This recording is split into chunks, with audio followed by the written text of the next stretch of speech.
Maybe we could start. Okay, fine.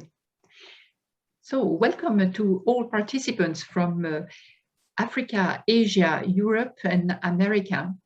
Welcome also to technical executives from all this world of electrical operators, experts from regulatory and standardization bodies, design and implementation companies for renewable energy infrastructure projects and funders, private developers of decentralized systems, smart meter users, power distribution utilities and transmission in the Africa and all over the world. We are very happy to welcome you to this webinar, which is dedicated to smart technologies to improve customer service and business continuity for electric utilities. This webinar is co-organized by APUA and GSEF.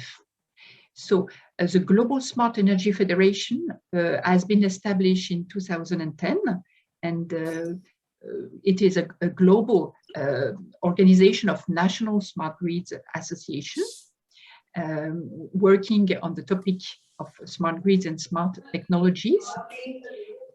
Regarding APUA, APUA is the association of power. Somebody has not muted his microphone. So could you please mute? Thank you. Neha, can you attend to that? Mm-hmm. Sure, sir. Somebody talking, please mute them. APUA is the Association of Power Utilities of Africa, formerly known as UPDEA, Union of Producers, Conveyors and Distribution of Electrical Energy in Africa, formed of 56 members utilities within 46 countries in Africa, established in 1917 with headquarters in Abidjan. So, next slide, please. So during this webinar, which will last about 2 hours, it will be composed of 2 parts. After some welcome remarks, we will have some presentations done by utilities and solution providers. This will last from, let's say, about 40 minutes. And then we will have an expert panel discussion talking about the digitalization part more specifically. So in order to begin our webinar, to have the introductory remark, I will ask to the president of Senelec, which is also the chief executive officer, the chief executive officer of Senelec, Papa Mademba Biteye, to take the floor. So Papa Mademba Biteye, you are also the president of the APUA, of the Association of Power Utilities in Africa. And we are very honored to welcome you for this webinar. Please, Papa Mademba Biteye, the floor is yours.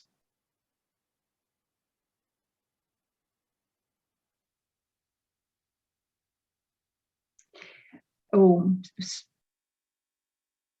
I cannot hear anymore. Nobody, that's normal.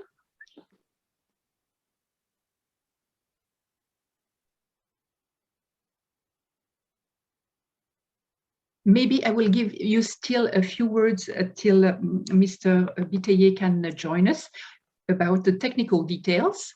Can you go back in the previous slide? We have translations of all this webinar in English, French, and Portuguese. So you can see on your screen, there is an icon named interpretation.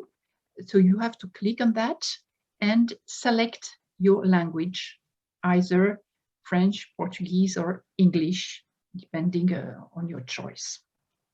And then it will be automatically translated. Please keep muted. You can also ask your questions in the chat box, And now, if Papa Mademba Biteye is here, I can give the floor to him. Otherwise, it will be to the president of GSEF. Do we know if Papa Mademba Biteye is here with us? It was connected right now. I don't know if there's some technical issue. Maybe Reggie would start because it was connected some time ago. Okay. Let me check by WhatsApp. Okay. Maybe Reggie can have the floor. All right. So I will say a few words about Reggie Kumar Pillai. Can we go to the next slide, please? Yes, thanks. So, Reggie Kumar Pillai, you are president of the India Smart Grid Forum, and you are also chairman of the Global Smart Energy Federation.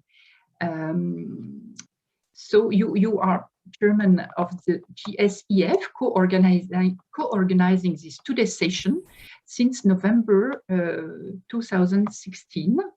And you are president of the Indian Smart Grid Forum since its inception in 2011. Thank you, Reggie, thank you, Valerian. You are a recognized thought leader in clean energy, smart technologies, smart cities, and electric mobility. The floor is yours. Thank you. Good morning, good afternoon, good evening to all the participants from around the world. It is my honor and pleasure to address you and make the welcome notes. Sorry for some background noise coming from outside. So since I'll be speaking loudly, if you could hear me despite that, I hope that will stop soon. Sorry. 10 years ago or 10 to 15 years ago, in all the international discussions about electrification, the main topic used to be 1.3 billion people do not have access to electricity. And out of which about majority of them used to be in India and Africa. About 300 to 400 million people without access to electricity was in India. Last 10, 12 years, we have done excellent work in India. Today, almost everybody, 619,000 villages we have electrified. 99% of the household we have connected to the grid. So the people without access to electricity in India has come down to in thousands, not in millions anymore. So as we speak, even now, 13% of the population, which is more than 900 million people around the world, do not have access to electricity. And majority of them are in the African continent, which is incidentally the most natural resources rich continent. And this is where we need to work together to get clean electricity access to all the participants in Africa, all the citizens in Africa. So what is exactly happening in many other countries? We built large thermal power projects, hydroelectric projects, etc., which the electricity from those plants today cost 5 to 10 US cents per kilowatt hour. But today, the cost of solar energy, wind energy, which has come down in the range of 2 to 3 US cents per kilowatt hour. So Africa is in the right position today. Instead of investing in huge thermal power stations, which you in any case need to retire after a few years, and the electricity generated from those power plants, which are going to be 5, 7, 8, 10 US cents per kilowatt hour. Instead of that, solar energy systems and wind energy systems can be built at the price of 3 to 4 US cents per kilowatt hour, even in Africa. Then you ask about how about the intermittency of solar and wind. Yes, we have technologies. We have several technologies to address to that. And you will see many of them are already commercially viable, including battery energy storage systems and many other digital technologies. So in the evolving green grid with the solar and wind energy system, the clean energy systems, which is going to be the main energy generation systems, digital technologies are going to play a key role in stabilizing the grid. So both building green energy resources as well as digitalizing your utilities both can go hand in hand, and there are several examples, use cases and available today. Many of them in Europe, in America, in parts of Asia, many of them have gone across they have gone through different trial and error, and all those lessons are today available for developing countries in Asia and developing countries in Africa for implementing. Those are mature technologies, matured use cases. No more trial and error need to be done at affordable cost. Commercially viable technologies are today available, and we at Global Smart Energy Federation bring in a rich repository of experience and expertise from around the globe, and we are very happy to work closely with all the stakeholders in utilities and other stakeholders in the African continent for development of energy systems to give access to clean energy to all the citizens in Africa. Thank you very much. We have a great team of speakers and going to speak about different technologies and also different successful project experience, and request everyone to stay tuned till the end. Thank you very much. Thank you, Mr. President. Thank you, Reggie Kumar Pillai. And now I will give the floor to Papa Mademba Biteye, who is now online. So Papa Mademba Biteye, you are the president of APUA, and you are also the CEO of Senelec, and you had several positions in Senelec before. You've been also involved in the many groups. You've been also seconded to the Ministry of Energy. So, Papa, the floor is yours.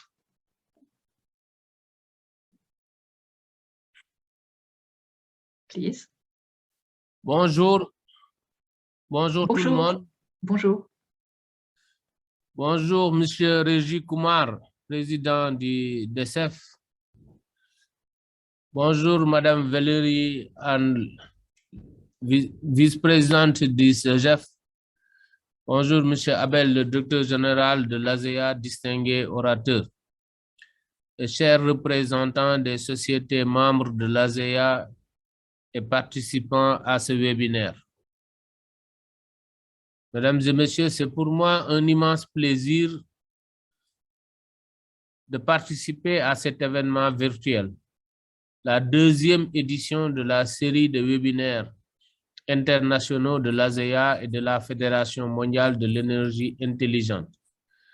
Cet événement s'inscrit dans le cadre de la mise en œuvre du programme d'activité conjointe de l'ASEA et du GSEF, concrétisant ainsi l'accord de coopération qui lie nos deux organisations.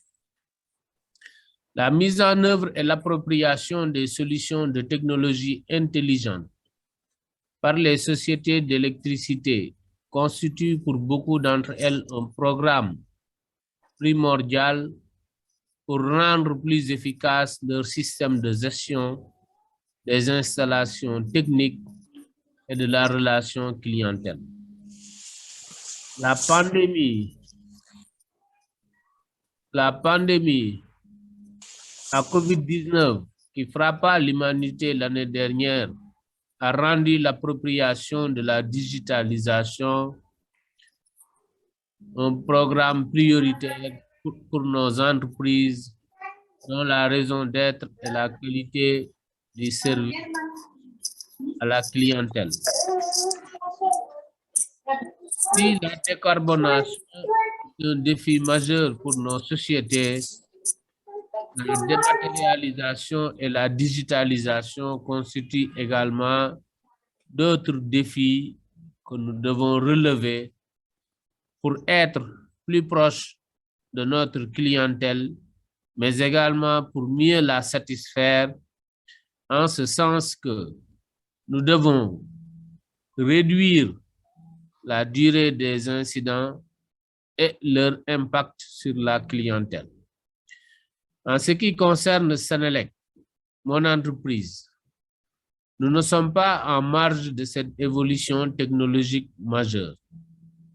Depuis quelque temps, nous avons introduit les compteurs intelligents au niveau de notre clientèle industrielle.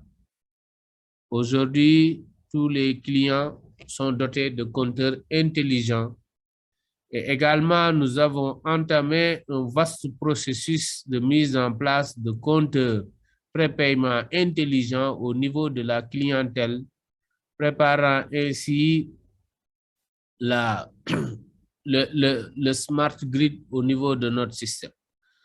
La digitalisation également de tous nos process est important pour nous en ce sens que nous avons déployé aujourd'hui un peu partout sur l'intégration de nos réseaux haute tension, la fibre optique, qui devra nous permettre de rapatrier toutes les informations. En interne, au niveau de la gestion, beaucoup de projets sont en cours avec un système d'information unifié et également une dématérialisation qui nous permet de mieux gérer et contrôler cette clientèle. La performance du secteur électrique ne pourra être améliorée sans la mise en œuvre de programmes innovants de digitalisation et qui tiennent en compte le facteur humain et la nécessité de services publics. Distingués participants, mesdames et messieurs, l'AGEA vient de tenir chez nous au Sénégal la semaine dernière sa rencontre annuelle de concertation avec les pôles énergétiques régionaux, où nous avons eu une semaine d'internationalisation du rapport de l'étude inédite de la Banque mondiale, ASEA, et la Banque africaine de développement sur la détermination de l'état des sociétés d'électricité, et visant à promouvoir une émulation entre elles pour l'amélioration de leur performance. Le webinaire de ce jour s'inscrit dans la nouvelle dynamique d'internationalisation de l'AGEA et je vous donne tous rendez-vous à Dakar en 2022 pour la grande célébration des 50 ans de l'AGEA. Mesdames et messieurs, il ne me reste qu'à vous souhaiter de fructueuses communications et échanges entre les institutions participantes pour un secteur électrique africain encore plus fort. À mon niveau, je resterai attentif à vos recommandations et conclusions qui seront issues de ce webinaire. Je vous remercie de votre aimable attention. Allô?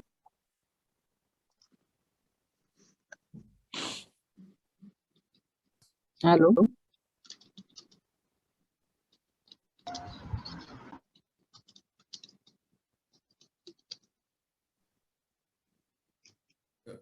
Valérie, you are muted.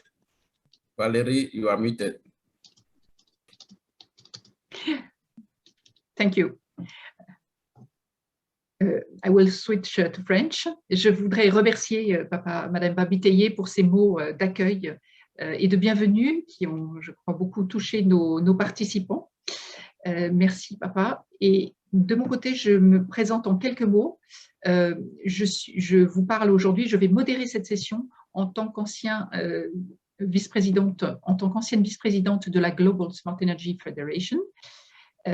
J'étais jusqu'à présent directeur général de l'association Think Smart Grid qui regroupait les acteurs du Smart Grid en France et c'est à ce titre que nous adhérons au GSEF.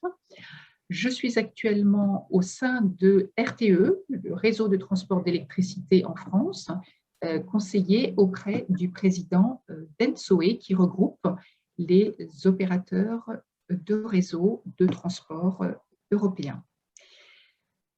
Voilà, je ne vais pas en dire plus longtemps sur moi, peut-être juste vous redonner peut-être le cadre global de notre webinaire de ce jour avant de céder la parole à nos premiers orateurs. Papa Mademba l'a très bien dit tout à l'heure, nous avons eu cette pandémie qui a été extrêmement difficile à vivre dans le monde entier. et évidemment qui a eu des répercussions immédiates sur tous nos secteurs d'activité, en particulier le secteur de l'énergie, qui s'est révélé encore plus vital dans des moments de crise et qui a par ailleurs montré sa résilience. Forcément, cette pandémie nous a amenés à nous interroger sur la façon dont nous travaillons dans nos industries, que ce soit notre industrie de transport, de distribution d'électricité, mais également la question s'est posée pour tous les équipementiers qui, évidemment, ont suivi la pandémie en se posant aussi la question de comment faire évoluer nos pratiques. Pourquoi faire évoluer nos pratiques? Eh bien, parce que la pandémie a révélé l'importance de la digitalisation. Quand on ne peut pas aller sur le terrain, il faut pouvoir faire les choses à distance. Et aujourd'hui, toute notre industrie n'est pas forcément équipée en la matière, en tout cas équipée au bon niveau pour pouvoir répondre à ces défis. Et c'est vrai depuis le compteur communicant pour aller jusqu'à la planification pour les grands réseaux.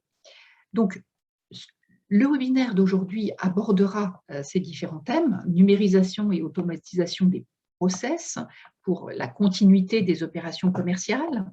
Nous parlerons également du renforcement des outils numériques pour les équipes de terrain, le relevé automatique, l'évolution des paiements manuels, et puis plus globalement, la dématérialisation du service client, de manière à pouvoir continuer à avoir ce service rendu tout en permettant aux utilities, donc aux transporteurs, aux distributeurs d'électricité en Afrique ou ailleurs, de pouvoir assurer leur rôle. Évidemment, on se situe aussi dans un cadre plus global, qui est celui de la transition énergétique. Et là-dessus, moi, je voulais simplement vous donner deux chiffres. En Europe, par exemple, bien sûr, quand on parle d'énergie renouvelable, on pense beaucoup aujourd'hui non seulement au solaire, mais aussi à tout ce qui va être l'énergie éolienne offshore. Et dans cette énergie éolienne offshore, on sait qu'elle sera, les capacités seront multipliées par 30 entre aujourd'hui et 2050. Un deuxième chiffre, aujourd'hui, dans la transition, pour la transition énergétique au niveau mondial, l'Agence internationale de l'énergie nous indique qu'aujourd'hui, ce sont à peu près 2000 milliards de dollars qui sont investis chaque année pour pouvoir atteindre une ambition de zéro dioxyde de carbone produit en 2050. Eh bien, il faudrait plus que doubler cette ambition et aller sur des investissements d'un niveau d'environ 5 000 milliards de dollars à partir de l'année 2030. Je ne sais pas si vous m'entendez toujours. Je vois qu'il y a des messages dans le chat qui disent qu'on n'entend pas. J'ai l'impression que si. Alors, en tout cas, je vais sans plus tarder. Vous m'entendez? You can listen to me. Oh, okay, that's fine. Donc, sans plus tarder, nous allons pouvoir commencer les différentes présentations qui vont nous permettre de mieux comprendre dans les années qui viennent ce que seront les nouvelles technologies au service du client. Next slide, please. Voilà. So now I will switch to English for the panel and for the presentation of our different speakers. So we will begin by Mr. Renier van Rooyen. So Mr. Renier, maybe next slide. So you are now a senior engineer at the Smart Grid Center of Excellence at the ESCOM, more specifically in the ESCOM Research, Testing and Development Department. And you are going to present us some technologies which are going to implement a better customer service. Please, Renier, the floor is yours. Hello, everyone. As stated, my name is Renier van Rooyen, and yeah, I'm going to take you through my presentation today. I just make sure, can everybody see my slides? Am I sharing This is correctly? fine. We can see it. Thank you.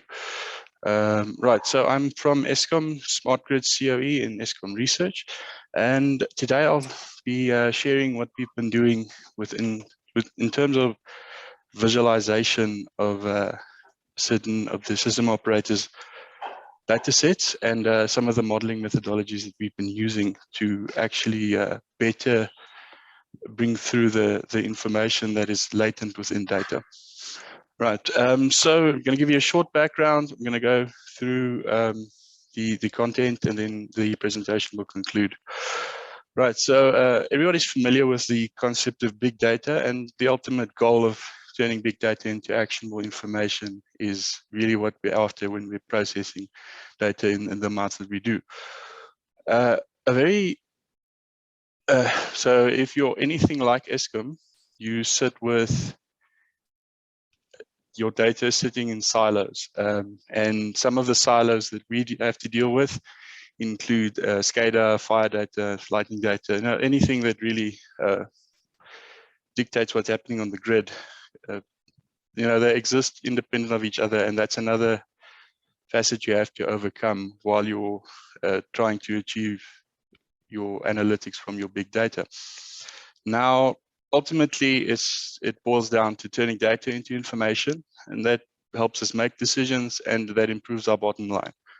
Really, all we're trying to do with this whole big data transformation. Now, big data can kind of be seen as this massive desert. There are as many data points being gathered at the moment. If you think about Internet of Things, or even large SCADA systems, there are massive amounts of data just lying somewhere. And the whole point of big data is to form a path through the desert. And as long as you meet the points that I mentioned here, your data is optimized and automated, it's structured, clean, and complete. So in other words, you can trust it. It's modeled, and the modeled and information that you've created improves your understanding and also improves your money spent. Now, if you don't meet these stops along the way, then you'll find that you're still lost in the desert, trying to better improve your company. But what I'm really going to touch on now is the improved understanding portion of getting through this desert of big data. Right. So as part of our efforts to address and try to build some analytics around big data, we went and we identified 4 main areas that we'd like to investigate, and we built some AI that was able to anticipate outages on the grid, right? And basically from that, they then generate alarms, which the system operator can action if they were so inclined.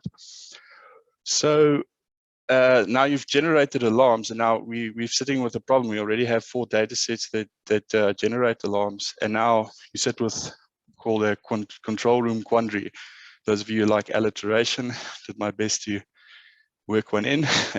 Right, so the question becomes, how do I manage multiple different environmental risks and any other risk, or the SCADA system itself, on a visual interface that's map-based, right?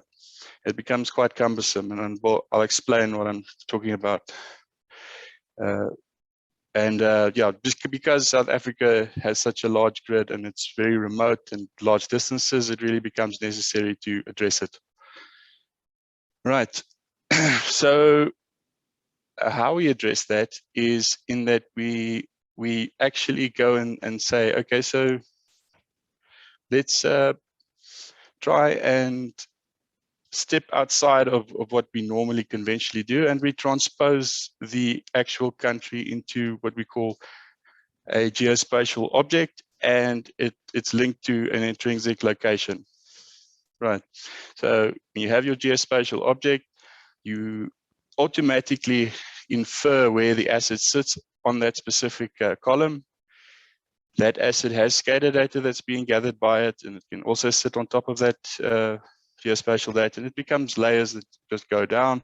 Lightning and where it occurs is currently being gathered, and we can determine and plot that, as well as the fires, and as well as further tools within our toolbox like contingency analysis. Right, now just to further explain why this is necessary, a system operator would, on a typical day, maybe from our models that have been developed, get alarms like this. But unfortunately, the reality, when you're looking at a country as vast as this, is it immediately becomes unmanageable when you look at the real picture, right? So there needs to be a way to better manage how this data is displayed and interacted with. So we came up with the following. You say, okay, let's say we have lightning activity or fire activity within a given area. Now we transpose them into these block entities, as I mentioned before, and we aggregate their data going upwards. Now immediately this takes away the dimensionality of the data, but once you interrogate the block, the underlying information is still available. And of course, then whatever the model scored on that specific alert is available to see. Any other alarms that are propagated upwards for the block, be that asset or otherwise, also indicated. Same thing when you go into the other block that was just purely lightning, and then it basically goes according to what was scored on our models. Right, and then when you zoom out, those were 2 by 2 kilometer blocks. You go to a 10 by 10 kilometer block, and you just aggregate the highest risk, but you retain all the underlying information about the block and all the alarms that occurred within that specific block. Right, now going upwards, we can immediately now see, okay, so this was for a specific lightning. This is just an example of how this would look on a lightning specific storm. And because we're actually now creating these pictures, right? One more minute, Renier. Oh dear. Okay, I'll try to speed it up. Basically, what happens is you can transpose two data sets on top of each other, and similar to how image processing is done, you can now see, okay, if you try and transpose the data against each other, you can now see, oh, okay, risk and historic performance. So the risk versus the historic performance then highlights certain blocks better than others. You have something like fire that also is populated now on one screen. You can see all of it in the aggregated risk landscape. When you click on a specific block, it gives you all the information that lies within it. And now you can add another layer to it, continuous analysis, which is basically consequence. And now you can throw the two together and you have a aggregated risk versus consequence, right? So what is the risk of the disruption happening, and what is the consequence of it actually taking out your equipment at that critical point in time? And this is according to the what's ever being calculated in your energy management systems, right? Just to show you, this was the actual implementation we did with a fire column, right? So what we're talking about, a fire column where there were actual fires on that specific day. You can interrogate the block itself, and it gives you all the risks that were identified within that block. You zoom into a specific block, you can see the information more clearly, all the fires that were present on that specific day, on that specific moment. Same type of integration for lightning. You can see where the lightning was present and where it was more prevalent to cause issues. And right, so bring it all together. The whole idea is to better portray the information you have and better enable the system operator to absorb what you put forward, right? I think with big data, you always have an issue of dimensionality of your data, become a big problem. And yeah, that's something that was addressed. So with this whole methodology, we are able to only highlight assets that were affected. We reduced the dimensionality of the data significantly. We improved processing time 10-fold, maybe 100-fold. We're removing complex geometry from being displayed, which anybody can tell you within GIS systems, it's quite a nightmare to work with. We improve the communication of the models created. So yeah, the models that we have created now are better being communicated to the country to the system operator as a whole. We can now easily cross-correlate data that's geospatially based on top of each other and see if there are any correlations to be made. We improved the overall display of the environmental data and how it's displayed coherently.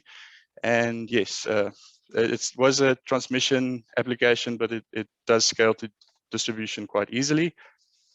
And yes, that's my story. Thanks a lot, Mr. van Rooyen, for this very interesting presentation about advanced visualization methodologies applied to ESCOM. We will now go to the presentation of Mr. Desgan Govender.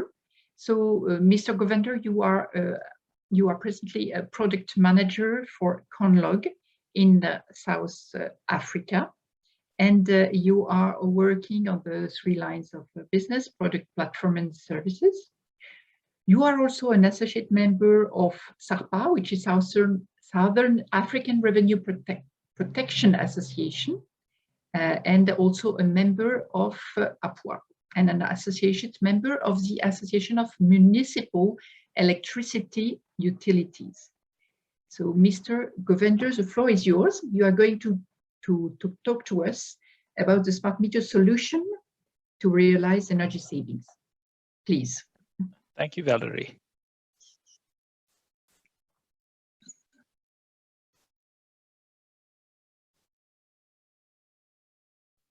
The floor is yours. Thank you. Can you just confirm that you can see my screen? Yes, we do. Thank you. So as highlighted, my topic for this presentation is encouraging responsible energy use by the application of customer-centric interfaces and IoT-enabled meters. So as we all know, Africa has a huge issue with access to electricity, which impacts the standard of living and economic growth. And what we find is that in most emerging economies, the demand significantly outweighs the capacity for electricity. And because of this, the existing capacity that we have in place must be used very effectively and responsibly. So the question is, how can we use smart technologies to help us use this energy that we have very responsibly and effectively? So if we look at investment in Africa, current investment is estimated at more than $90 billion. And most of this is going into energy generation, transmission, and distribution. And as a result, we're seeing generation increasing at a rate of around 4.8% per annum. But at the same time, we see demand increasing at a rate of 4 to 5% per annum. And as a result, the backlog is not being addressed, and we find that grids are remaining constrained. Okay, so we need a solution that will help us reduce the demand and therefore address the backlog. Now, what methods do we currently have in place to help us reduce demand? Well, the most commonly known is load shedding, whereby an area is switched off for a period of time.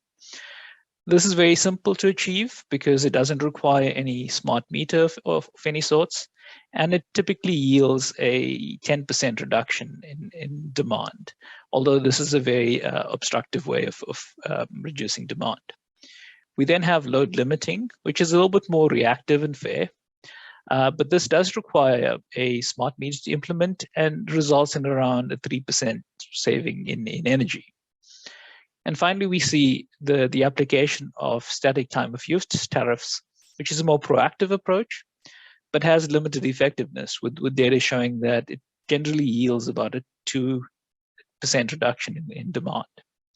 So the implementation of all these current methodologies may reduce consumption by up to around 15%.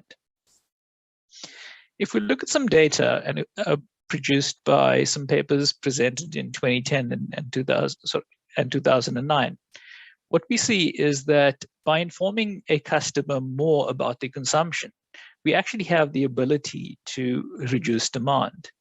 And the highlights of the study is that if you are able to provide your customer with real-time information on their consumption, we have the potential to reduce their demand by up to 9.2%. And if you combined this feedback with price-based demand-side management schemes such as real-time pricing, that savings potential increases to around 35%. So the question then follows is, how do we provide the user with this kind of direct feedback? And to answer that, let's look at the evolution of electricity meter interaction. We initially started with basic Ferreira's type meters, where the user had little to no access with his meter and only saw his consumption at the end of the month when he received his bill. This evolved to more electronic meters, where customers had some kind of interaction with their meter and could see basic consumption data. It was a significant pivot in around with the introduction of split meters, where the user had an interface that was available at a flexible location that enabled him to view consumption, but again, limited to more basic consumption data.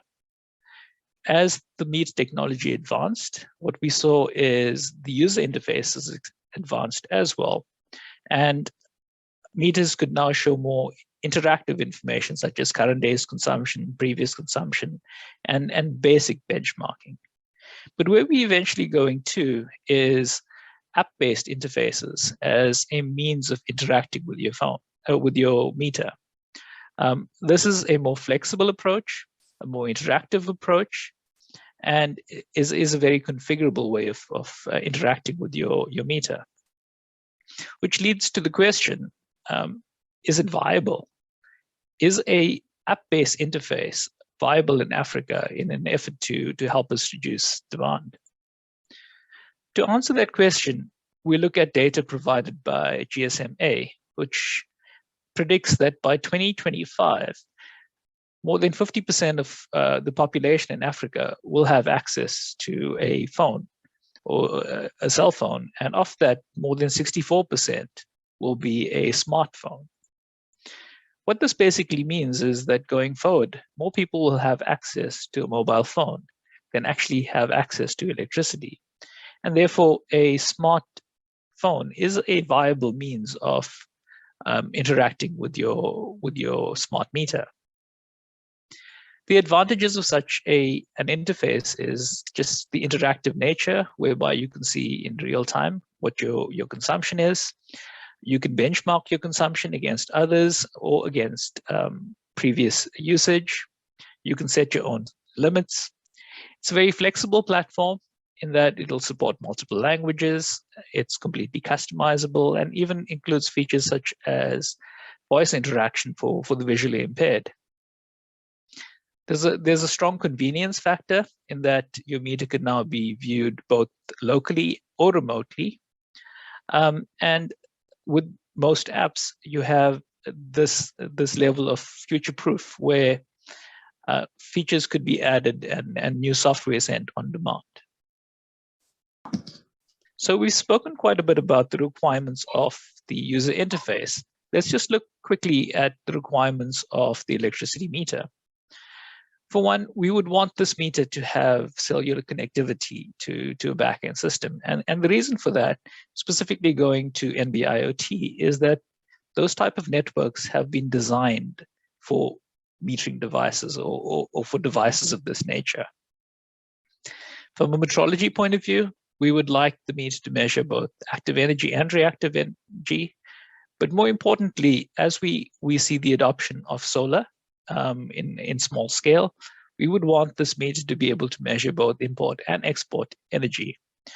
And more specifically, the power quality around the energy that may be generated. 1 more minute, Mr. Gopender. Thank you. In terms of the feature set, most critically will be real-time pricing and dynamic load limiting, which helps us reduce the demand. And in terms of the compliance requirements, we would want this meter to be certified to most international standards for accuracy and for connectivity and interoperability.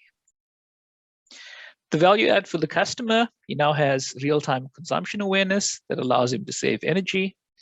The advantage for the utility is that they're able to dynamically change pricing and monitor their grid performance in real time.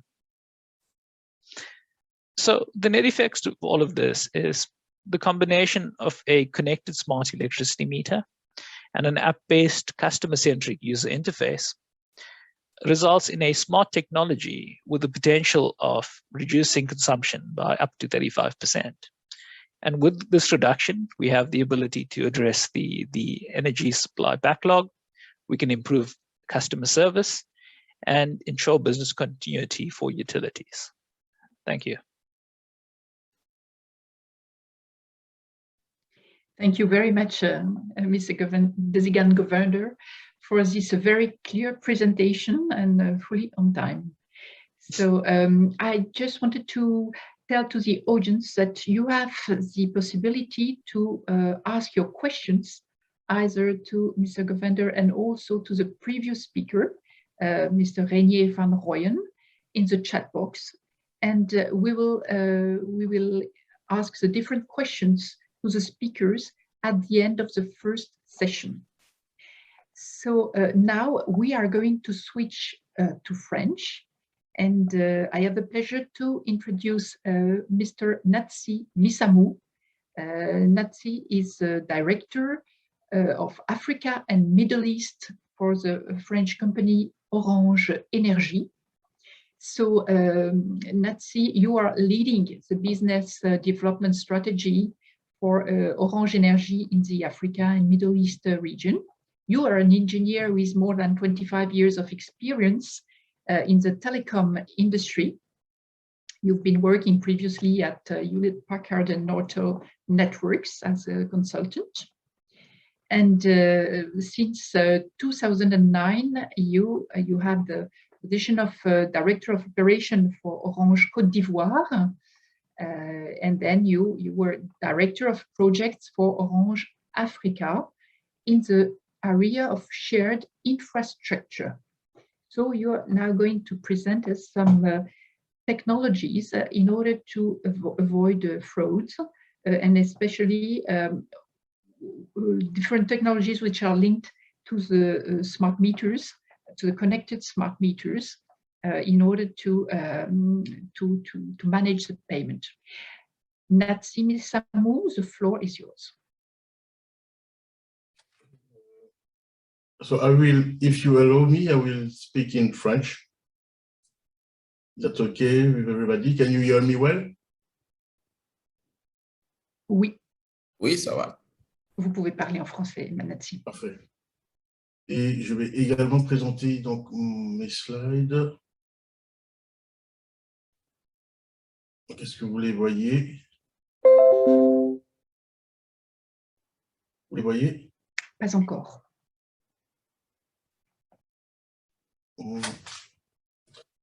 Il faut confirmer le partage. Il faut cliquer la seconde fois.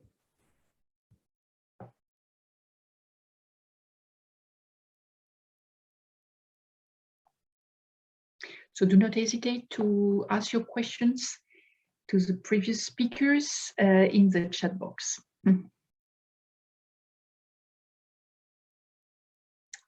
as Mr. Misamou is now talking in French, please use the interpretation button.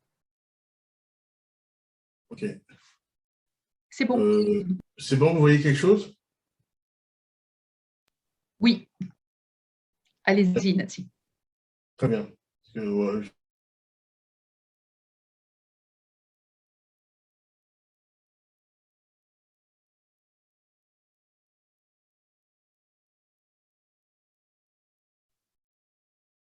Nous pouvons voir vos slides. Allez-y, Natsi. C'est celle du début.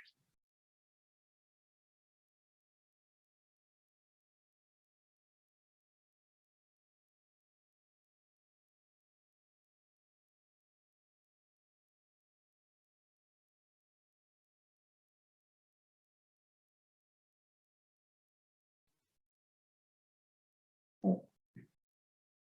I believe the share was frozen. No, now we are okay.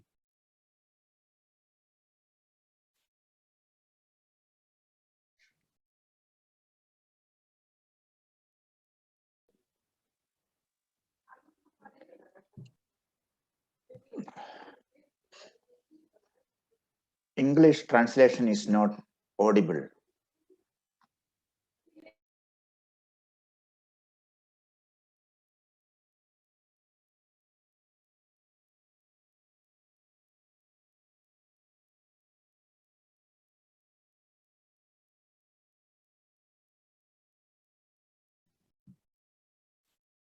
Oh, I cannot hear anything.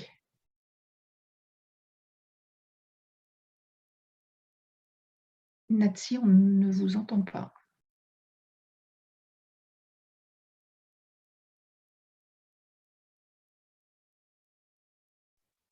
Valerian and Sneha, do we have a technical problem? No sound coming from the speaker? I believe so, because I cannot hear anything.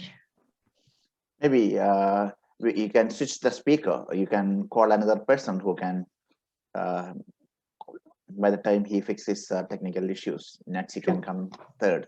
So Natsi, can you try and speak something so that we can check if there's audio problem?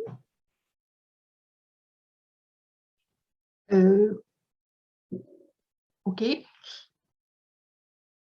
Natsi, last time, can we hear you? Or otherwise we'll go to the next speaker, who is Mr. Sumit Gupta, and then we'll come back to you once the technical issue will be fixed. So, Mr. Gupta, I will say a few words about you, and then, is that okay? Yes, ma'am.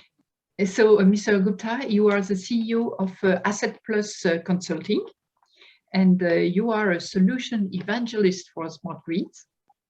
During more than 20 years, you've been providing your experience in the domain of energy and utility, and you've been providing direction to Asset Plus Consulting as mentor. So Asset Consulting is a startup focusing on strategic decision-making support to utilities. So I propose that the floor is yours now. Thank you, ma'am. In order to present your company.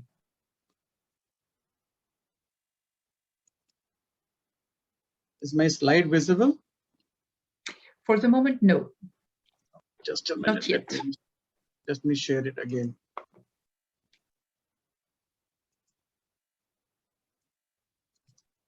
It works. Okay. Thank you. So good morning, good afternoon, good evening, everybody joining in from the different part of the world. And it's a beautiful, and APUA and ISGF and GSEF for this opportunity to us to present some of our activities which we are doing in the Indian subcontinent. So what exactly I'm going to present about is how and what way the customer serviceability as a key aspect and how it has to be looked around, and how technology interventions can, and the new technology interventions around artificial intelligence and machine learning, and about the first speaker from ESCON talk about them, how they can be useful for the really great continent of Africa, which has been looked around from a technology evolution. We look around 1988 when the prepaid meters were being used as a part of electricity reforms in the entire continent, and that's where the larger aspect of energy proliferation happened. But with that, when the one aspect of the standard wasn't maintained, the prepaid meters have lived their life, and that's where more and more problems and challenges crop up around how the flow of energy happens from the generation to the aspect of the consumer, and to that level the consumer is consuming the electricity, the customer serviceability becomes a vital aspect. And that along with that, what important lies in the part of the network reliability, and network reliability happens to be the quality of power being given to the consumer, and for that they are paying. And when they're trying to pay for that, we look in the perspective of the revenue and how those revenue protection can be really established by bringing in a part of an artificial intelligence inclusions, and wherein we are able to really look at a customer behavior. Now, this is something which we have been doing in India a lot, and over here also similar kind of problems which we see in the Indian element and with the utilities, and that's what we are going to present it over here, that the utilities, how they can benefit from these technology inclusions and help them to grow. So we come with an element of the change, and this change is how the domains of utilities can be bring in part of a combination of the technology, and these technology combination can really help in terms of transformation in the arena. And this is experience what we are.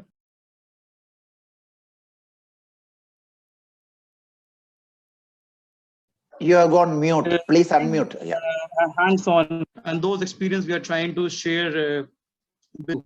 Also, a very important element which comes in the network when we try to look at is finding out, and we look at about entire network analysis, is to finding out where is my network, to find out in my regions, right from the part of my substation to a large amount of consumer, are we able to really reconcile to the level of energy which has been supplied, and are we able to really look in terms of the outcome or the payment which is to be made from the customer, I'm getting it or not. So that's a very important scenario, looks on from the part of the dynamic energy reconciliation in the ring fence system, wherein the last mile consumers are an important element.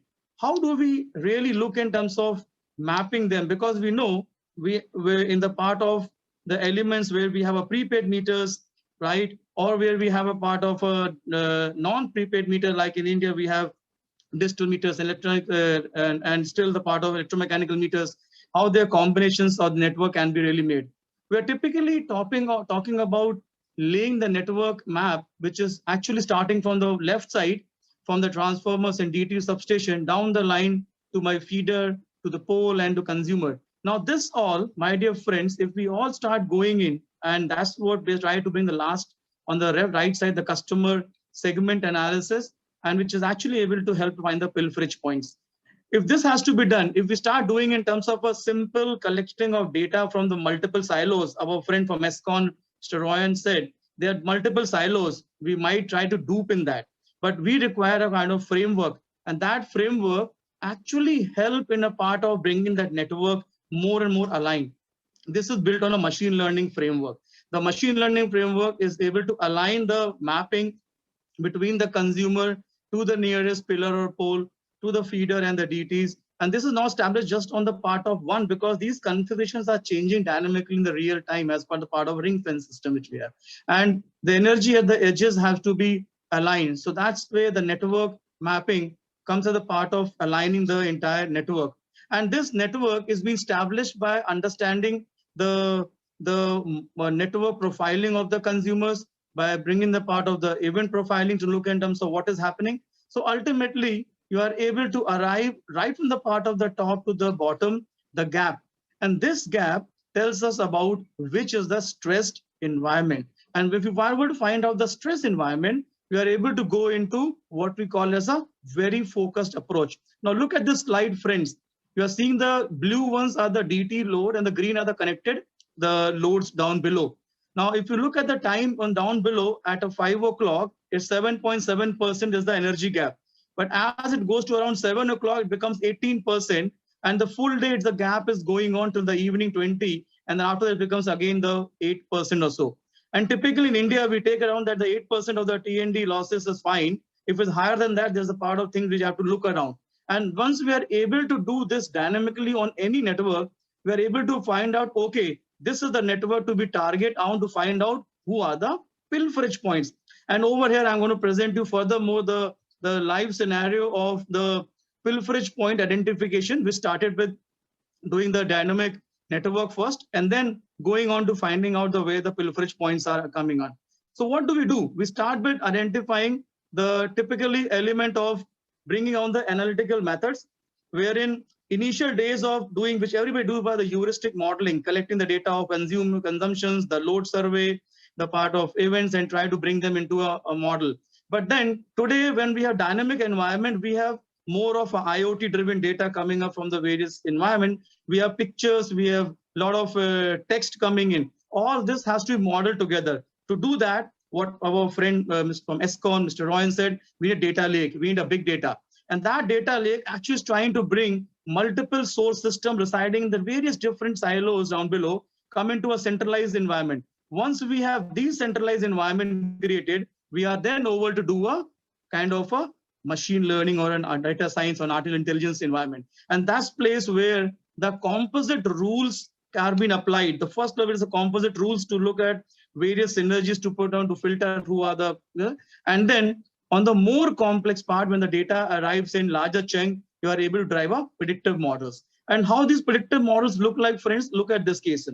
We are able to look at from the data initially who has been combined together, the artificial intelligence driven pilferage point detection.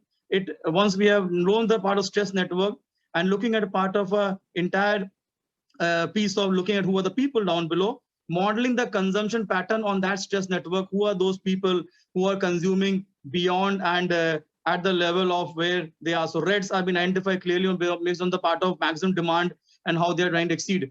And then you're trying to look at a part of near survey, like just a kind of consumer behavior in the same pattern. The larger the number or meter number comes up, that means more the consumption. It's basically the naked eye cannot actually make out which are the meters, but then over here, you are very distinctly, you can able to make out, okay, this is where these meters to be caught. And these are where called neighborhood analysis, which is part of a cluster modeling on a data which comes in. And then further, you look at Mr. Gupta. Thank you. And then you look at a part of the customer segmentation to look for furthermore and finding them about the entire energy profile. What you're trying to go further is getting to know who are the consumer who on the green side who is actually supporting my utility to pay in time and those who are red who are denting it.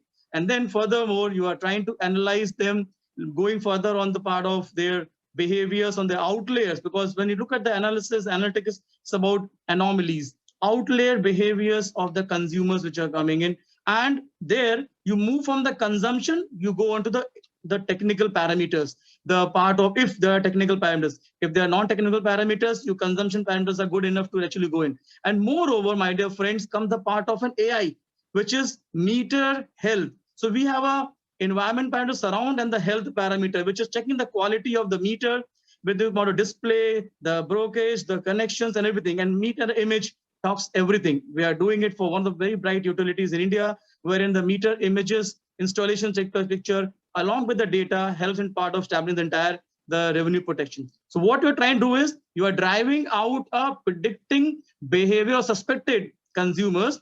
First one part of aligning them on the deep dive models, and what output you get is a suspected list of customers.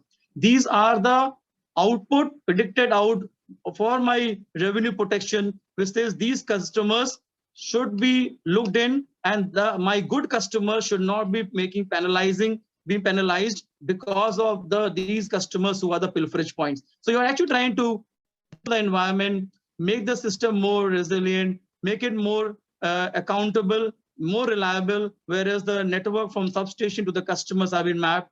You are able to identify the stress points and the pilferage points in them. You are actually building in a revenue protection dynamic framework, my dear friend, starting in, which was not possible in the yesteryears, but because of the technology today we have, and with the evolution on which the continents has the data because those prepaid meters are there, and a lot of points of those pilferage can be looked around and be established. And then what we are trying to do is looking at the assurance, enhancing the customer serviceability by looking at the environmental parameters, the surround parameters, and the meter health parameters, all this put together into an environment which is called data lake, and then trying to bring out an outcome for the consumer for a happy utility to work and succeed. Thank you. Thank you very much, Mr. Gupta. So the audience may ask different questions to Mr. Gupta on the chat box, and then we will, after the presentation of the last speaker, Mr. Misamu, we can come back to the questions. So Natsi Misamu, you are director in Africa and Middle East for Orange Energy. So now the floor is yours for 8 minutes. Okay, so I hope this time it will work. Sorry, my Zoom just scratched last time, so I hope it will work this time. So can you see my screen? Yes, we do. Okay. Actually, maybe I let it this way because last time when I switched it to full screen, everything scratched. Okay. Okay. All right. So where is it? You may switch to French if you like. Ah oui, tout à fait. Alors, je vais passer en français. Donc, rapidement, pour dire deux mots, c'est vrai que merci déjà pour cette invitation. Donc, nous sommes Orange, nous sommes un opérateur de télécommunications. Bon, pour ceux qui ne le connaissent pas, Orange, c'est à peu près Orange Afrique, c'est à peu près 6 milliards de chiffre d'affaires par année. Voilà, donc je vous ai donné différents chiffres ici. Nous avons 132 millions de clients en Afrique. Nous sommes présents dans 18 pays. Vous voyez sur la carte, juste à côté, nos endroits de présence. Donc, je vais vous parler précisément d'une activité qui est à l'intérieur d'Orange. Donc, je ne suis pas directeur d'Orange Énergie. Hein. Je suis directeur de l'énergie dans Orange. Voilà, Orange Énergie n'est pas une entité qui existe à part, parce que nous, on est uniquement un opérateur de télécommunications. Et ce que l'on veut faire, c'est apporter des services au secteur de l'énergie. Parce qu'en fait, on a été nous-mêmes confrontés, on est confrontés surtout en Afrique à ce besoin d'avoir de l'énergie et à ce besoin finalement de coupler les technologies pour pouvoir y avoir accès, par exemple avec tout le phénomène du pay as you go, ou avec l'arrivée du mobile money, il a été désormais possible d'acheter des kits solaires en utilisant ces technologies des télécommunications. Donc, en commençant par ça, on s'est rendu compte qu'il y avait un vrai intérêt à fournir un certain nombre de services aux opérateurs d'énergie de la part d'un opérateur de télécommunications. Donc, Orange Énergie, c'est quoi? C'est simplement une plateforme digitale pour aider le secteur de l'énergie. Donc, je ne vais pas revenir sur les constats que l'on connaît tous, sur les 600 millions de personnes qui n'ont toujours pas accès à l'électricité, et puis même pour les autres qui souffrent encore de difficultés. Et ça, c'est pour une raison. Parmi les raisons, il y a le fait que les utilities en Afrique ont quand même du mal à récupérer tout leur dû. Vous voyez, il y a du chiffre d'affaires qui disparaît, qui n'est pas payé, alors qu'il y a de l'électricité qui est consommée, et on parle de 20, 30, ça peut même monter jusqu'au-delà de 60 dans certains pays comme le Libéria. Et aujourd'hui, on imagine très mal comment on pourrait exiger des utilities, des investissements importants pour entretenir le réseau, si l'argent ne rentre pas dans les caisses. Et nous pensons vraiment qu'il y a un rôle à jouer aujourd'hui d'un opérateur télécom pour aider là-dessus, hein, même si bien sûr, les utilities n'ont pas attendu les opérateurs télécoms pour régler ce problème. C'est des choses qui se font déjà avec beaucoup de succès. Donc, le président de Sénélec l'a bien dit tout à l'heure, il y a beaucoup de sujets très avancés, mais je pense qu'on peut aller peut-être un cran plus loin. Voilà, tout à l'heure, il a été évoqué le fait qu'au niveau de la couverture de population, les sociétés de télécommunications vont peut-être un peu plus vite que les sociétés d'électricité. C'est vrai que nous avons un cahier des charges qui nous y oblige, mais surtout, pour l'Afrique spécifiquement, on a inventé un modèle qui fait qu'on arrive à être payé. Donc, on est payé pour nos services et ainsi, ça nous donne les moyens d'investir. Et il serait important que le secteur de l'énergie, qui est crucial pour nous tous, puisse aussi se faire payer son dû. Je pense que c'est juste là, ce serait juste un juste retour des choses. Donc voilà, donc je place sur ce slide où on explique que finalement, nous, on offre une solution digitale qui permet de gérer à la fois des kits solaires en pay-as-you-go ou des compteurs intelligents, et en apportant tout de façon totalement bundlée, empaquetée, donc le mobile money, la connectivité, la communication avancée avec les clients, avec les SMS, ainsi de suite, pour pouvoir faciliter cette distribution. Aujourd'hui, donc il y a différents cas de figure. Il y a des cas de figure en B2C, c'est-à-dire pour des personnes qui sont des énergéticiens, des fabricants de kits solaires qui ne sont pas installés dans un pays, on peut aider aussi en mettant à disposition un réseau de distribution pour les aider à distribuer. Et sinon, avec ceux qui sont installés, on travaille directement dans le pays. Alors, je vais venir tout de suite au cœur du sujet. Ce que nous proposons typiquement pour le smart metering urbain, c'est le porte-monnaie électrique. Donc aujourd'hui, il y a beaucoup d'avancées avec des compteurs intelligents qui sont installés. Donc souvent, ce sont des compteurs à clavier manuel où il faut rentrer un code qui nous est envoyé. Et ce qu'on a, en allant sur le terrain, donc là vous avez une photo d'un compteur en Côte d'Ivoire, on se rend compte que les gens, ils s'aperçoivent que quand le compteur est connecté, ça veut dire qu'il n'y a plus d'agent releveur qui va passer. Et donc, qui peuvent plus facilement shunter le compteur pour avoir de l'électricité gratuitement. Donc, je crois que c'est un phénomène que beaucoup connaissent autour de cette table, c'est que finalement, lorsqu'on met ce type de compteur, ben, finalement, il y a la fraude qui augmente. Voilà.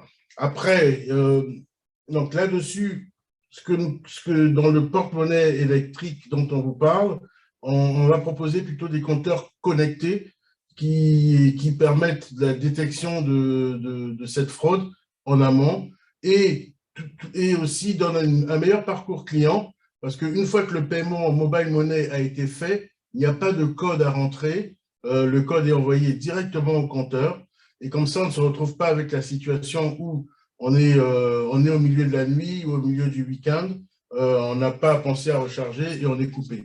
Donc là, immédiatement, étant donné que le compteur est connecté, la fourniture d'électricité peut se poursuivre sans problème. Ensuite, c'est vrai qu'on avait un problème la data, le télécom était cher pour les applications que l'on veut faire en termes électriques, et ce qui a conduit beaucoup d'opérateurs à développer des solutions de contournement avec du CPL, avec des réseaux radio. Et aujourd'hui, nous, on veut vraiment offrir une solution data abordable, ce qui permet d'accélérer encore les déploiements des compteurs intelligents, parce que le GSM est déjà disponible dans tout le pays et de façon instantanée, on peut comme ça démarrer une installation client en posant simplement un compteur avec une puce. Donc, ce sont des compteurs connectés sur base de réseau GPRS. Voilà. Donc, également, voilà, donc ça, c'est vraiment les éléments principaux dont je peux parler. Avec ces compteurs connectés, on peut faire donc, des éléments qui ont été présentés également par certains de mes des intervenants précédents, cette capacité de faire des tarifications plus évoluées qu'avec les compteurs STS. On peut faire des tarifications différentes, jour, nuit, étant donné que le compteur est connecté. Et bien sûr, tout cela se base sur des standards du marché de façon à pouvoir éviter d'être loqué avec un certain fournisseur de compteurs. Tout compteur qui parle des LMS est capable d'être utilisé pour ces fonctions-là. Donc, c'est vraiment quelque chose là qu'on propose de façon assez ouverte. Donc, est-ce qu'il y a… on voudrait le co-construire avec vous, donc le secteur de l'énergie. Donc, s'il y a des personnes qui peuvent être intéressées pour faire un essai gratuit de cette solution, donc on est vraiment preneur. Et puis sinon, de toute remarque qui pourrait permettre d'améliorer cette proposition de valeur, parce qu'on voudrait vraiment que le secteur de l'énergie arrive à se faire payer intégralement, de la même façon que nous, dans le secteur des télécoms en Afrique, on arrive à se faire payer. Voilà, après, il y a peut-être, juste pour finir, il me reste un peu de temps, Anne-Valérie 2 minutes. Voilà, juste pour finir très rapidement. Donc, voilà, sur un projet, on a également la possibilité, on a des besoins aussi, on a la possibilité pour les personnes qui font plutôt des solutions de type mini-grid, de faire ce qui a été très développé en Inde. Donc, je vois qu'il y a beaucoup de personnes d'Inde autour du pont, peut-être qui connaissent bien ce sujet-là. C'est de dire, mais finalement, pour assurer un équilibre financier, avoir un équipement qui consomme du kilowatt pendant la journée, là où la production solaire est la plus accessible parce qu'elle n'est pas stockée. Pourquoi ne pas connecter une tour télécom en plus d'assurer les paiements pour le mini-grid qui soit complet avec ce système de porte-monnaie électrique. Donc, c'est quelque chose qu'on a commencé à faire aujourd'hui. Donc, on est en cours de déploiement en RDC avec un partenaire donc, qui déploie ces mini-grids et auquel nous, on vient connecter la tour télécom et fournir le porte-monnaie électrique. Donc, je vous ai donné quelques éléments sur un peu comment ce type de partenariat peut se mettre en place. Je crois qu'on n'a pas le temps de creuser, mais vous avez voilà, affiché pour voir à peu près comment on organise ce genre de choses. Je vous remercie pour votre écoute. Merci beaucoup, Natsi Misamou, pour cette présentation. And now I will switch to English in order to take the different questions from the participants and before having our expert panel discussion. So we have just a few minutes in order to address some questions that have been shared by the participants. And I can see that there is at least one from Dr. Mohamed Koshed Akhtar. So the question is, have you any tools and techniques available in the markets as a form of building software application to measure or scale to improve customer service or participation? If not, how can you improve customer usability in any startup organization? So maybe I may ask to Mr. Gupta to ask first this question. Is that okay for you, Mr. Gupta? Are you available? Yeah, am I audible? Yes, you are. Yeah, so when we are looking at the tools which are available in the market for customer serviceability, there are mobile-driven solutions which are actually looking at how quickly the customer's information can be captured. So it is an AI-driven tools are available which can capture the reading, which can capture the information, which can look at the part of the conditions of the meter, and then inform back to the part of grid utility or people that what is the state of affair at the customer end. And there are also the tools available in the customer's hand to look at the conditions which are there. Suppose they find a fault happening at their end, a kind of a transformer problem or a part of problems at the cable, they can also try to click those images and then send, and those images are being looked around, tagged to the GIS coordinates, and also looking at part of the conditions. And at that time, the complete information regarding the place has been sent out to the utility, and the utility team can be rushed to the place. So there are lots of tool which is there coming up for the customers to use them for the utility experience, and utility has been working forward in building them along with the partner like us who have been enabling in the Indian context, and same can be driven out to the people in the African area. Yeah.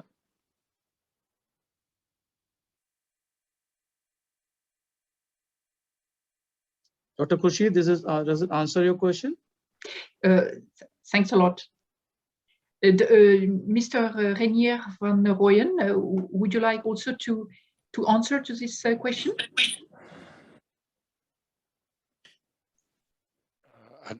I don't think I have anything to add. All right. Okay. I have to say something. It's very correct answers from the Gupta, and I got the answer because we are using here in the utility of AI software, built-in software. Then this is the perfect solutions. Thank you for giving the correct answer. Okay, thank you. Thank you very much. I will take the next question, which is about 5G, and which is addressed, I believe, to Mr. Misamou. And the question is smart meter available with 5G communication compatibility? Yeah, actually, this question is really important. I think this is also another field where putting a collaboration, strong collaboration between telecommunication company and electricity company is important, because we as a telecommunication company, we are evolving our systems almost every 3 years or 4 years maximum, including in Africa. This is really a strand. You know, we launch as soon as we launched 3G, we needed to switch to 3.5G, then to 4G, and now we are preparing the launch of 5G. So quick answer, yes, we will, as we are already preparing the launch of 5G in Africa, and as soon as the smart meters we have 5G modems available, we will be running them. But more than the question, actually, when you choose, for example, to deploy a LoRa network as a utility or any kind of other telecommunication network, then I think you lose that possibility to have the refresh and the up-to-date technology, which is really our expertise and something that we are investing in every day. So thank you very much for this question. I think it's a key one also. Thanks, Mr. Misamou. I believe Mr. Govender wanted to add something, and this will be the last input for this panel.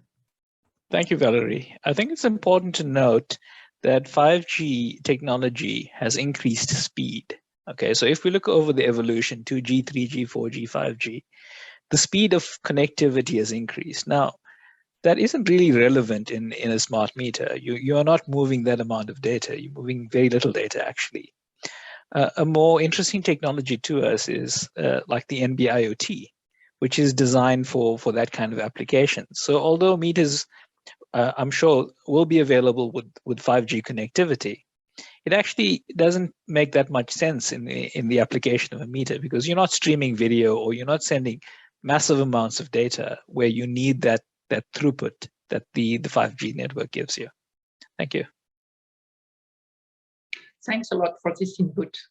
So now I will thank all our speakers for the first part, and we are going to go to the next part, which is the expert panel discussion. So we have a panel of very prestigious speakers that I will introduce you in one moment. So this panel discussion will be focused on the different services that can be brought today to the utilities, and which are these services which are needed today for the business continuity and for the customer service, having in the global frame the need for a more digitalized system. So I will introduce now the panelists. Ravi Setapati. Ravi Setapati. So Ravi, you serve as an executive chairman of Bioceres Incorporated Canada, and you sit as a corporate director on the board of Larsen & Toubro's Power Transmission and Distribution. It's in India. And you also serve as ambassador for the America for the Global Smart Energy Federation, which is currently organizing this webinar along with APUA. You are also an advisor to the Indian Smart Grids Forum leader. This is our first speaker. Second speaker, next slide, is Mark McGranagan. So Mark, very nice to have you today with us. You are a fellow of the Electric Power Research Institute. So you provide everyday technical and strategic input and guidance across the organization. from your office in Dublin, Ireland, you coordinate also with different research sectors at the EPRI, and as well as the technology innovation function. You are the author of more than 70 technical papers and articles. And you also co-authored the first textbook on power quality and compatibility, and you are a member of the Executive Committee on SIGRE US National Committee, and you are Vice Chairman of the SIRED US National Committee. The next speaker is Nick Singh. The next speaker of this panel. So Nick, you are head of the Smart Grids ESCOM Research and Testing Department at ESCOM in Cape Town, South Africa. And you are in this department since 1998. You are specialized in smart grids and control systems, and you've got more than 21 experience in the field of electronic engineering and project management. Next slide. I am also very happy to welcome Lawrence E. Jones. Lawrence, you are Vice President and you are leading the international programs of the Edison Electric Institute. You've got over 25 years of experience in the energy industry, and you've been working also as a consultant for ABB Power System in Sweden, and you were also a visiting researcher at EDF, Électricité de France, in the suburb of Paris. So you serve. Today, you are serving different advisory boards of several organizations, and you are also affiliated with leading think tanks and academic institutions, including, for example, you are a member of the US Millennium Challenge Corporation Advisory Council, but also many others. And you've received numerous awards for leadership and contribution in the field of the renewable energy technology. And we have still two more speakers. Mr. Pravin Shorgad. I'm not sure if Mr. Pravin Shorgad was able to join us. If so, we are very happy to welcome you today. And you are the CEO of Enugu Electricity Distribution Company. You've got more than 38 years experience in power generation, transmission, and distribution and in India. And you are superannuated from Tata Power as Chief Transmission and Distribution Engineering in 2019. The last speaker is Ercole De Luca. Mr. De Luca, you are the head of electrical system development for Areti, which is an Italian company. And also you are a representative from ETSO, which is an association of the distributors in Brussels. And you are an electrical engineer with a postgraduate specialization in regulation and finance of public services. Right, so I believe that we should now initiate our panel. Still not the wrap-up, it will be after, so we can come back to the first slide presenting the panel, all our members of the panel. And I prepared for you different questions in order to have your opinion about the post-pandemic situation of the utilities today.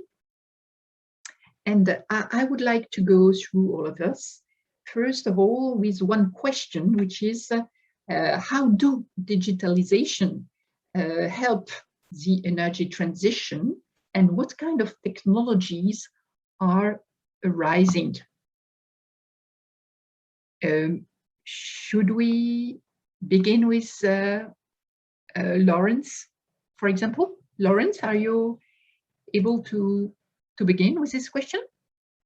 Yeah, well, thank you. I'm having some difficulty with my camera, but can you hear me and can you see me? Very well. Thank you. Thank you. Thanks again for the introduction, and it's nice to see all my old friends, Ravi and Mark and others who I haven't seen due to the pandemic. So it's good to have this opportunity.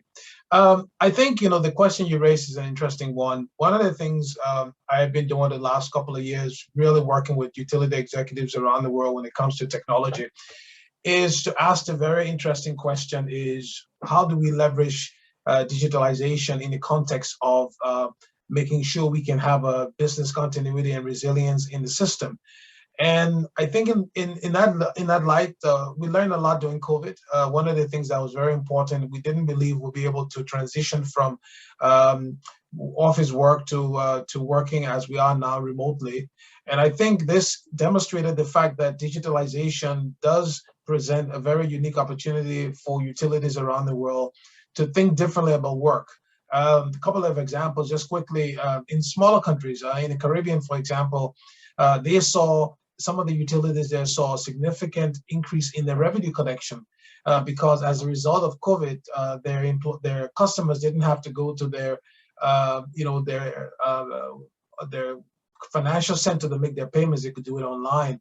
I think the other area where digitalization has helped during the pandemic in many parts of the world is the fact that we can now do a lot of remote monitoring of assets. And this is something I'm sure Mark would talk about, but we know definitely that because it was difficult in sometimes to have the crews out in the field, we were able to discover how you can use technology for asset management, for asset inspection. One of the other things I want to mention, and I'm sure we'll get into it, is that although digitalization sorry, Lawrence, could you speak just a little bit more slowly, because we have translators who are I'm sorry, translating your words in French and in Portuguese.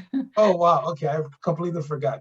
All right. So what I was trying to say is that one of the things we have also learned as a result of digitalization is that we can better use it for asset management. We know that aging infrastructure is a challenge, not just in Africa, but in many other parts of the world.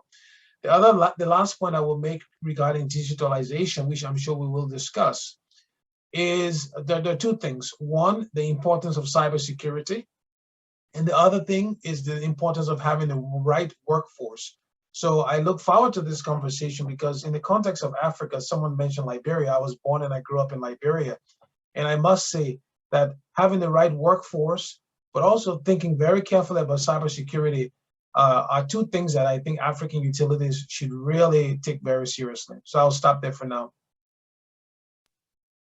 Thank you very much, Lawrence, for your words. And now I just want to ask to Nixing, going to South Africa, what he thinks about the digitalization today, how it helps at Eskom, and which kind of technologies are arising. Nick. Thank you, Valerie. Very interesting discussion, Lawrence. I think I'm going to possibly echo quite a lot of what you've just said. So Valerie, thank you for this opportunity once again. I will try to remember to talk slowly since there are translators. So, you know, digital transformation strategies are at play within many power utilities across the globe. And Eskom sees digitalization as a pivotal part to achieving the aspiration of a smarter grid. So Eskom is presently on a just energy transition journey, of which renewable integration and public participation, you know, both in terms of the economy as well as generating power, form a huge part of the future energy landscape. So this integration and understanding, right, and accommodating these customers are key to remaining relevant as a utility. And I must repeat that, relevancy as a utility. You know, communication and cybersecurity are foundation layers to any smart grid and form the fundamentals in any digital transformation. So we have digital renewable generation systems that are now becoming, part and parcel of our new landscape. And by very definition, these components, right, within the design, they leverage a lot of communication and security, right? And it's actually a sin not to be able to re-leverage those capabilities for other value-added services. So Eskom has started its digitalization journey by reviewing its existing processes, such as support services within the organization, which could be human resources or finance, as well as engineering, ops, and maintenance. So I think our colleagues earlier on spoke about smart metering, and smart metering is a good example.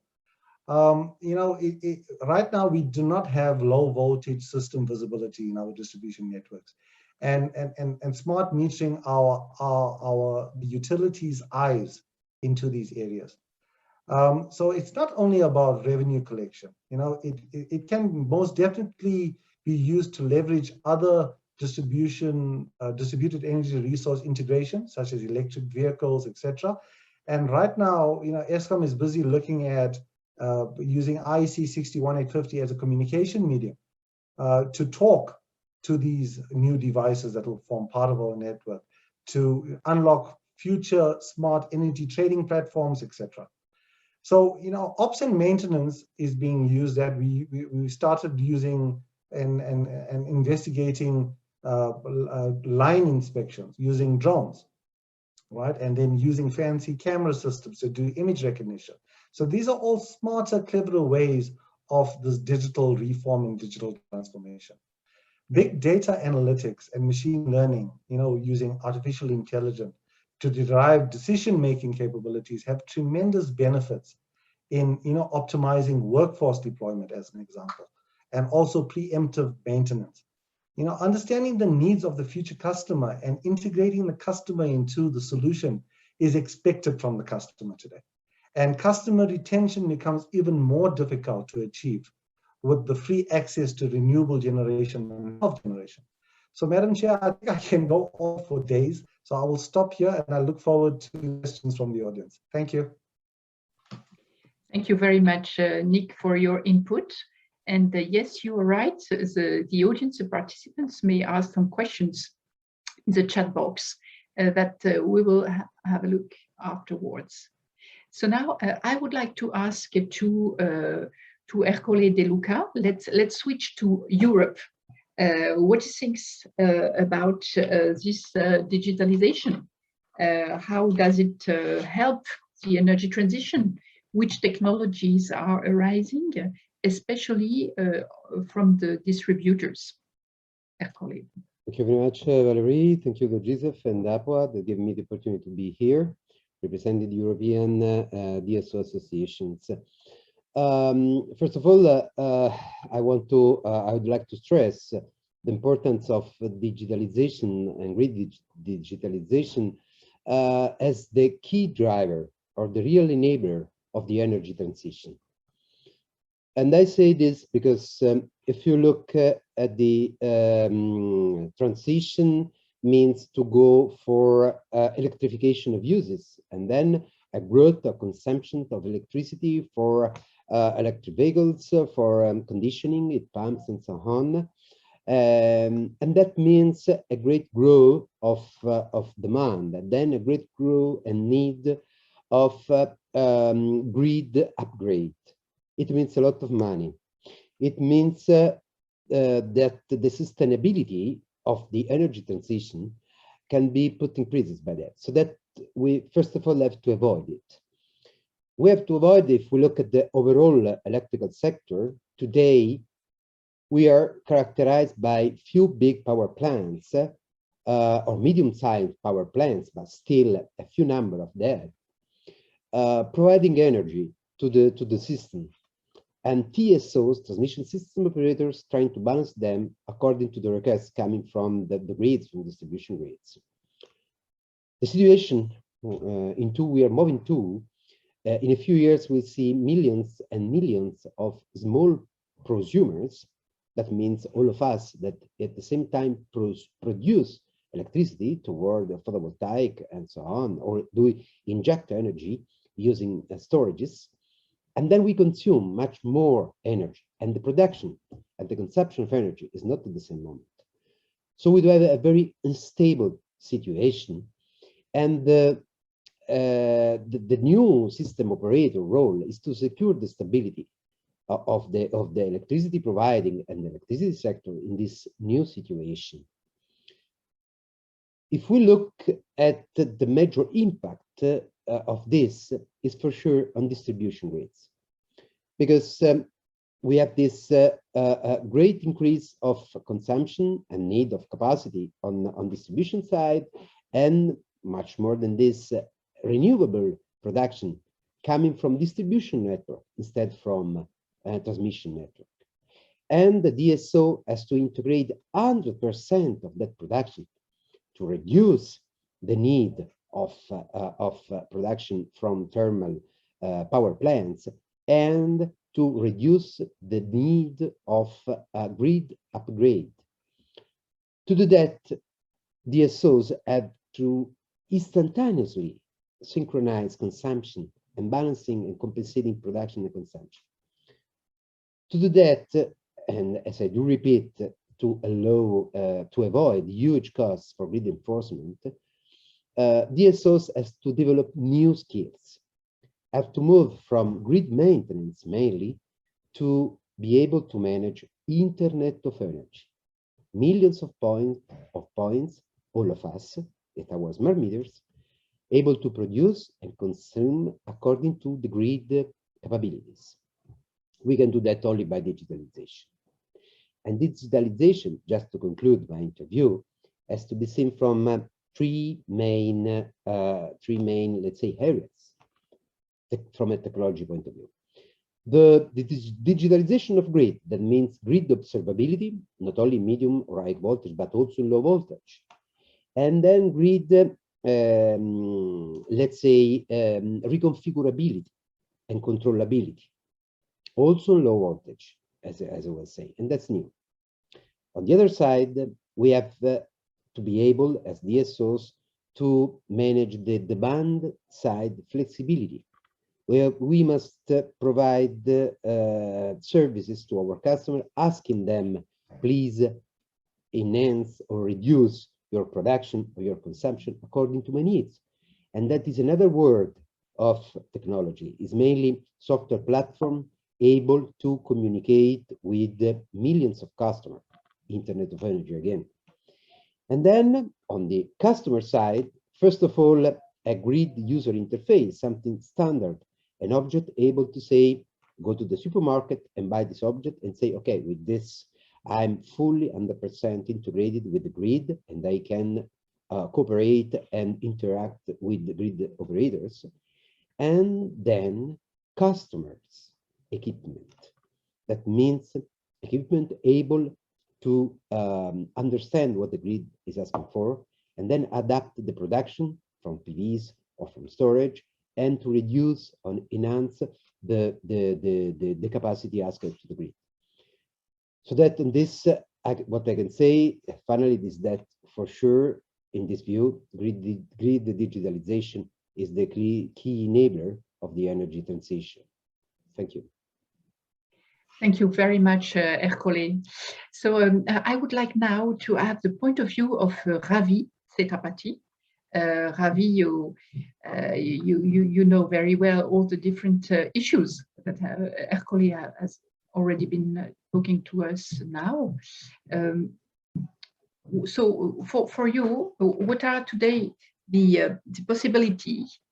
How should digitalization accelerate in some way in the different utilities, either transmission or the distribution?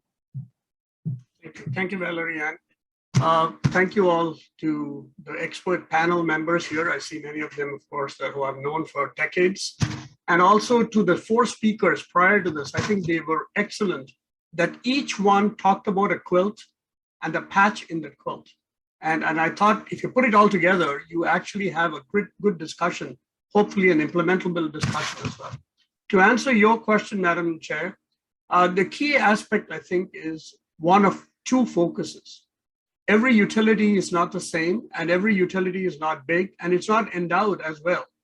So the question, I think, would be, what is the architecture that's requisite for the system that I have? How can I grow the business, both architecturally and business-wise? And see, how will I make the digitalization fit such that it scales as well as the power system scales? So let me give you 3 examples.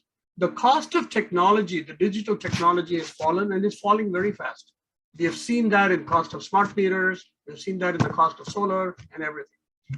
We have also seen the rise of small mini grids, nano grids, pico grids, and perhaps even what we call as slightly larger grids.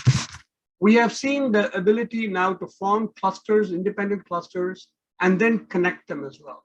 So if you put all this, there is an opportunity that I think we're missing, and that is, how do we start something greenfield in places that do not have energy access and not repeat the mistakes of legacy systems of others who have had to live with it because they installed it 100 years ago? And I think that would be the first opportunity you have. The second opportunity, and we've seen that, Reggie talked about the village connections for about almost 500 million people. And that, if you look at it, has got different elements than perhaps all the bells and whistles of a regulated entity as we know it today.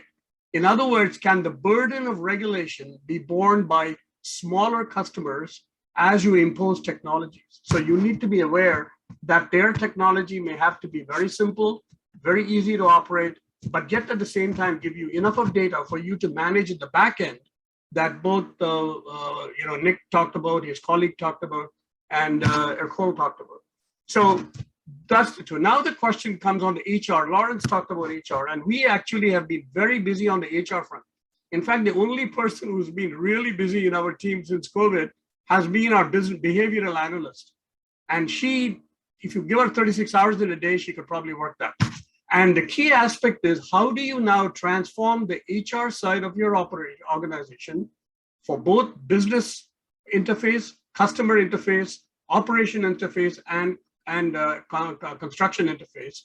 Because a utility is not set up, has never had the history that IT companies have had by way of remote supervision of people.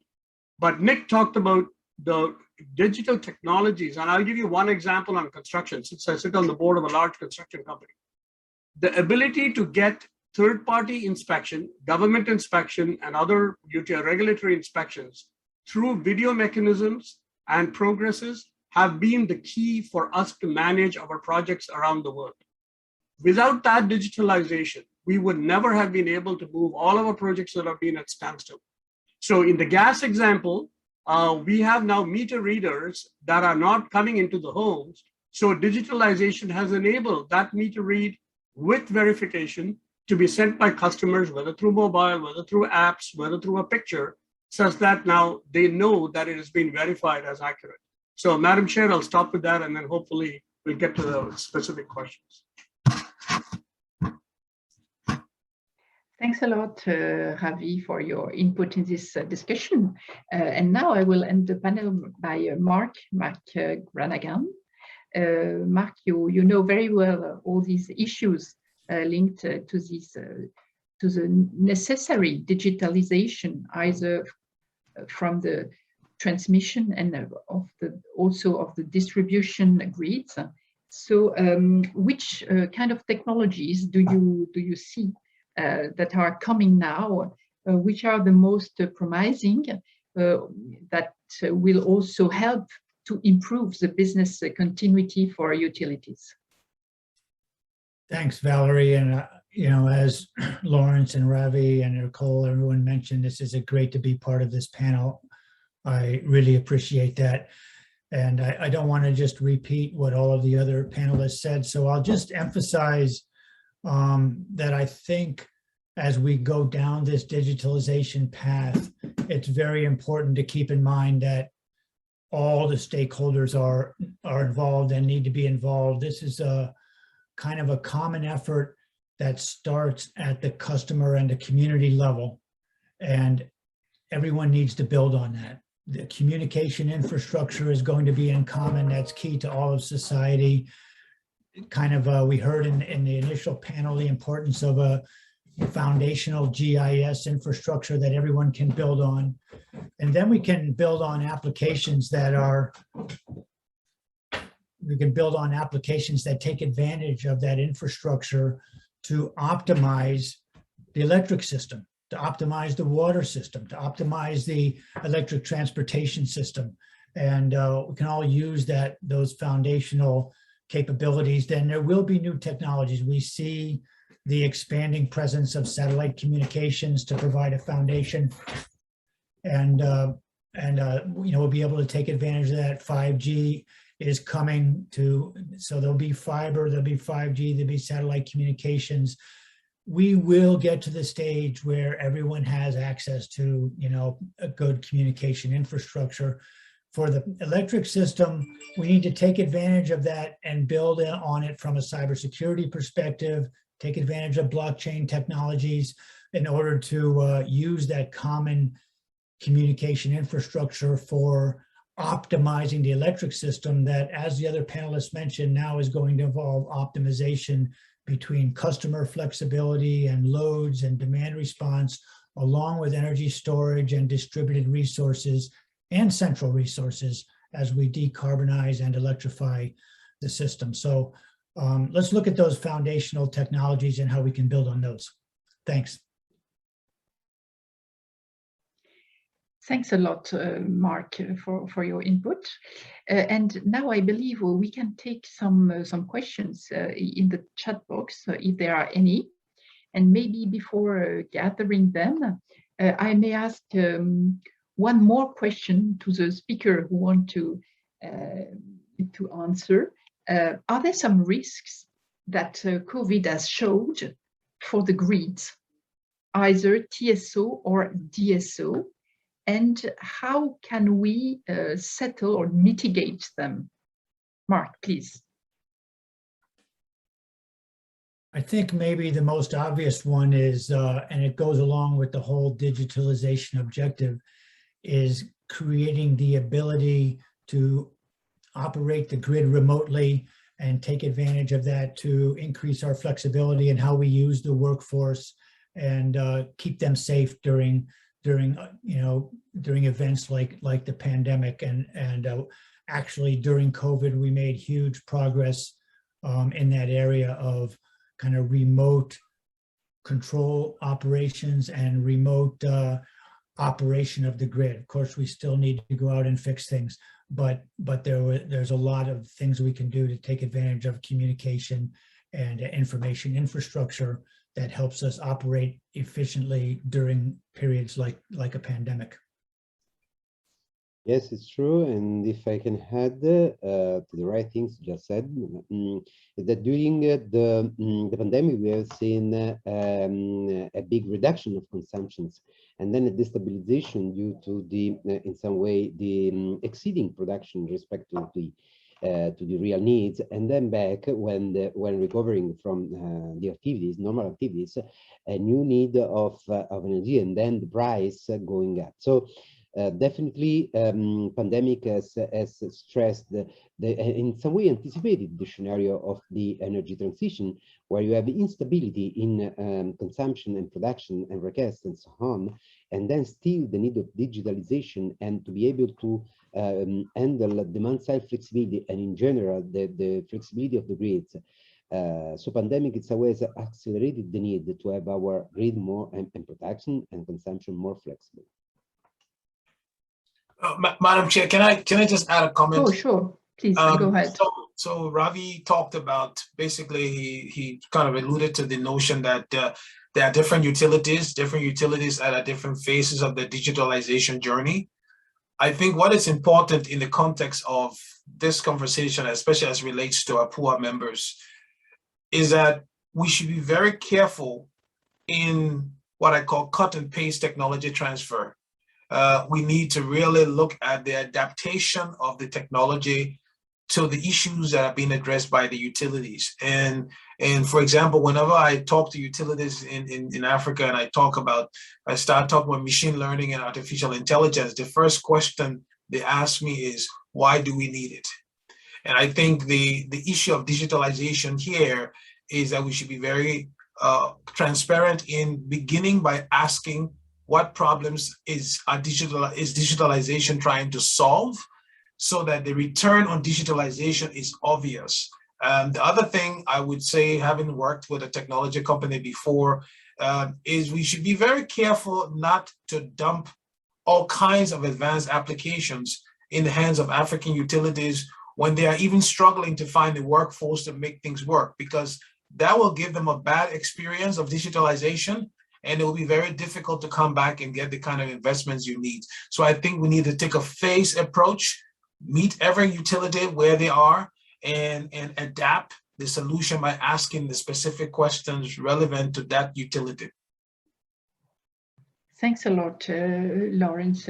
Nick, would you have some inputs to that Yes. discussion about the risks? Okay, well, I wanted to follow up on what Lawrence just said. And, I want to agree 100% that, there's a phrase we use in Africa, this is Africa. And things are very different.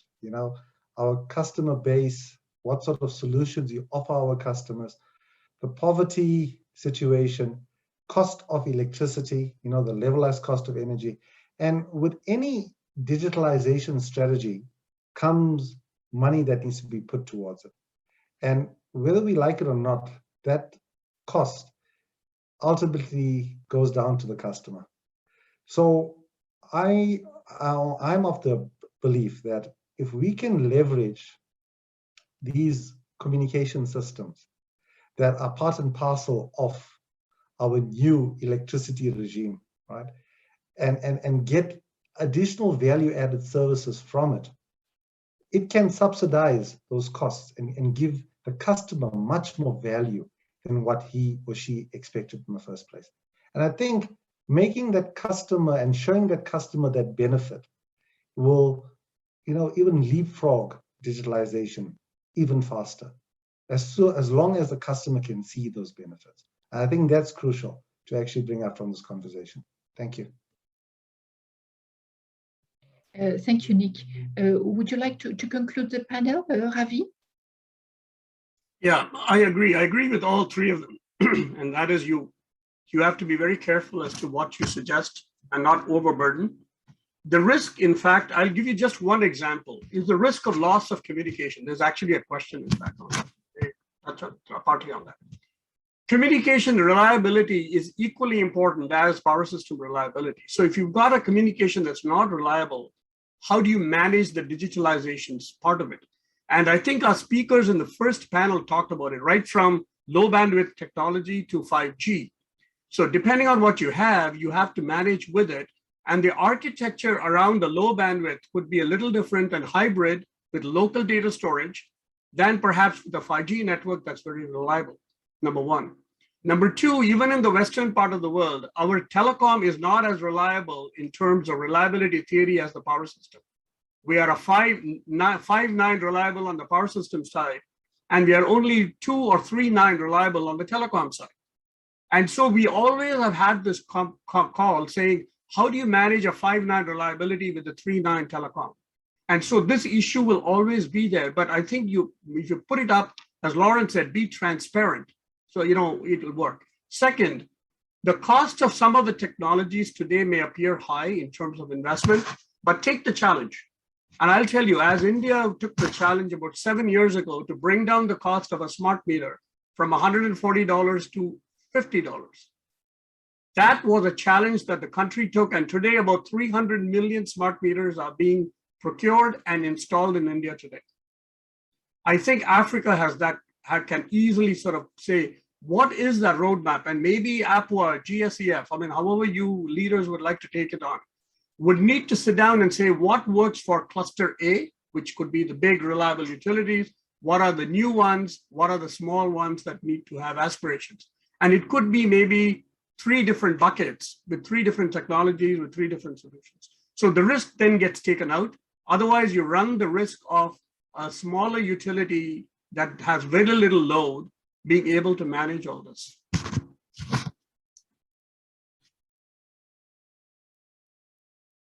Thank you very much, Ravi, for this conclusion. So, Valerian, there is a question on the yes. screen which is in French, so my colleagues couldn't understand. So maybe perhaps you could read and see if it is not addressed by any of the speakers. Maybe you could request one of them to. I think this question may be addressed to Natsi, if he's still among us. And it is said that in France, the telecom operators try to reduce the impact of the, oh, maybe, you know what, I'm going to read it in French and our translators will translate it directly in English, and maybe Natsi will be able to answer to that. So I'm going to read it in French. En France, les opérateurs de téléphonie partagent des mâts, réduisant l'impact des décharges atmosphériques, c'est-à-dire de la foudre, sur les lignes électriques de transport et de distribution. Pourquoi cette disposition n'est-elle pas appliquée dans nos régions, j'imagine en Afrique, où les antennes de téléphonie inondent gravement les espaces, créant des perturbations sur les lignes électriques et les populations dans les nombreux, alors là je crois qu'il manque un mot, de défaillance des prises de terre des masses. Natsi. Donc oui, très rapidement, hein, ça illustre combien de fois on a vraiment besoin de travailler ensemble, surtout en Afrique, entre nos deux secteurs. Donc le partage des infrastructures était justement une activité dont je me chargeais il n'y a pas si longtemps, et c'est très important pour nous en Afrique. On en fait beaucoup, surtout plus en termes de partage d'infrastructures passives.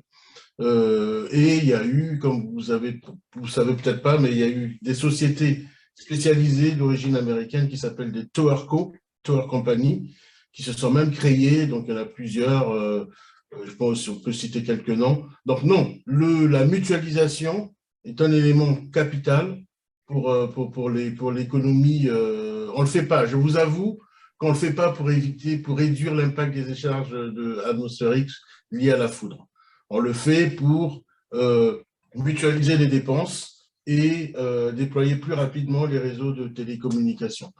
J'en profite pour faire juste une petite remarque en remerciant M. Ravi de vraiment sa prise de hauteur et ses remarques, pour dire qu'au niveau de la disponibilité de réseaux de télécommunications en Afrique, nous, on s'engage à des taux de disponibilité de 99,5%. Et on est prêt, si une utilise un réseau de télécommunications d'Orange, à s'engager avec des pénalités à la clé en cas de disruption de la chaîne de communication. Donc, je pense que vraiment, notre engagement est fort pour ça. Voilà, je ne vais pas abuser de la parole. Merci.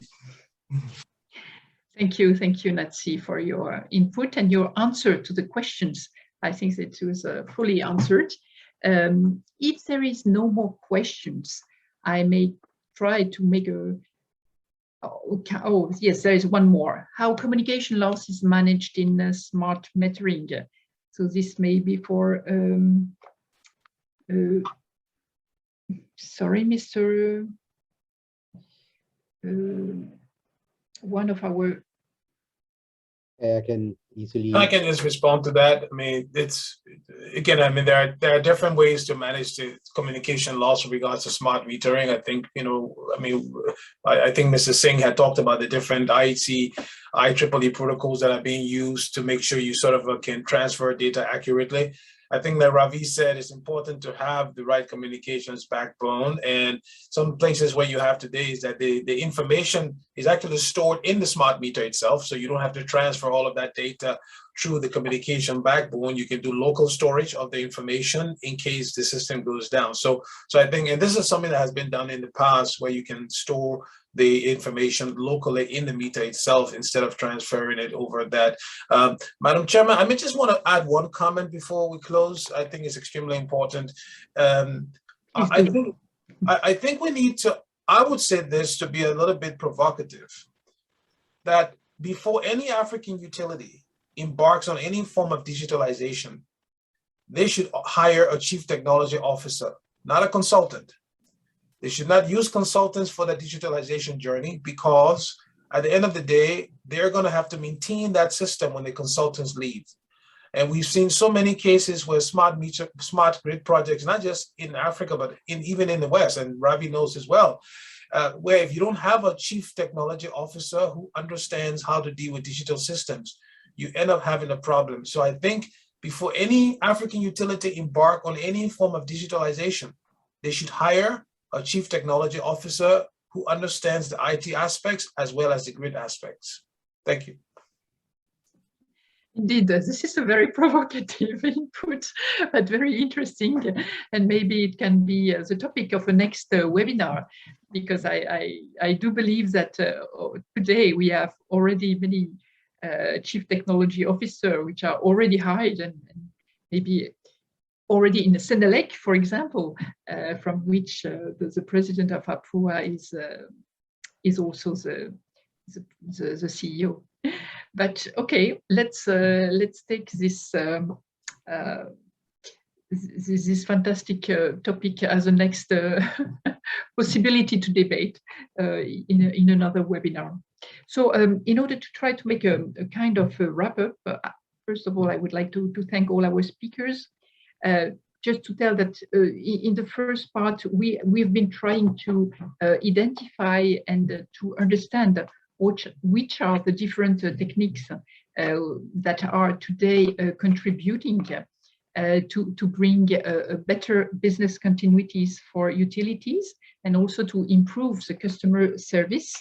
So this is why we have had two presentations about smart metering and also how to obtain a better payment. We had also the presentation of advanced visualization methodology and also how we can use AI in order to improve customer service ability. During our panel of experts, our experts have been commenting the digitalization on which our utilities are today confronted. Obviously, we have still margin of progress. We still have to work a lot in order to improve this digitalization, being also aware of the difficulties linked to the cybersecurity. We have to improve the global capabilities of the teams, but we are also helped by the numerous innovations that are already set and implemented by the different utilities. So in order not to be too late on our program, I would like now to leave the floor to Abel Tella, my friend. Abel, you are the director of the general director of the APUA, Association of Power Utilities of Africa, and you are an electrical engineer by training, and you hold a Master of Science in Electrical Engineering, and you are also specialized in renewables energy, PV solar option. So you are a visionary, because you've been working on that so many years ago from now, and now it is let's say our today's issues. Abel, you are also a member of the Scientific Council of the Regional Solar Energy Center in Bamako, Mali, and a member of the Scientific Committee of many knowledge communities in the world. Abel, the floor is yours. Merci Valérie-Anne pour cette modération. Monsieur le Président de l'ASEA, cher ami Régis, il est président de GSEF, chère Valérie-Anne, modératrice de cette session, distingués conférenciers panélistes. Alors que nous arrivons à la fin de cet atelier, de ce webinaire, je tiens à remercier tous les conférenciers pour connaissances qu'ils ont eu à partager avec nous et vous aussi, participants, pour votre assiduité. Nous avons ripé un peu sur l'horaire, mais c'est pour la bonne cause. Ce webinaire nous a présenté les différentes interventions et je peux facilement confirmer que les sociétés membres de l'ASEA étant à différents niveaux de développement, les problèmes défiant certains d'entre nous lorsqu'il s'agit de mettre en place des solutions de technologie intelligente ont déjà été prises en compte et même résolus dans certains cas, et la technologie évolue. Donc, c'est une technologie de rupture qui évolue tout le temps. Donc, cela signifie que nous devons renforcer les échanges et les programmes de soutien mutuel. Nous devons, en nous efforçant de maintenir la coopération sud-sud, favoriser la coopération nord-sud pour le transfert rapide. Le vrai transfert technologique, comme l'a dit mon ami Laurence, ce n'est pas venir déposer et partir. C'est vraiment intégrer les nécessités de la société. Donc, mon souhait est que nous quittions ce webinaire avec en vue d'autres partages. De toute façon, le président l'a souligné, la coopération que nous avons avec la Fédération globale de l'énergie intelligente pour un certain nombre d'activités que nous mettons en œuvre. Et je remercie en passant Valérie Anne pour tout ce qu'elle a fait pour que, avec Fils Smart Grid aussi, nous ayons un partenariat. Et nous continuons à échanger à ce haut niveau toutes les connaissances des différents coins du monde pour que l'Afrique puisse non seulement entrer dans la nouvelle révolution, mais entrer sûrement. La pandémie de COVID-19 nous a envoyé un avertissement sérieux. Nous devons sécuriser notre chaîne de valeur avec une gestion intelligente, robuste et innovante. Et donc, je me permettrai encore une fois de remercier tous les orateurs, les éminents orateurs, les panélistes pour leur temps et les partenaires de l'ASEA et du GSEF, sans oublier notre équipe de préparation, équipe ASEA et GSEF, qui ont fait en sorte que aujourd'hui nous ayons pu dialoguer, échanger sur une plateforme virtuelle, tout comme si nous étions dans la même salle.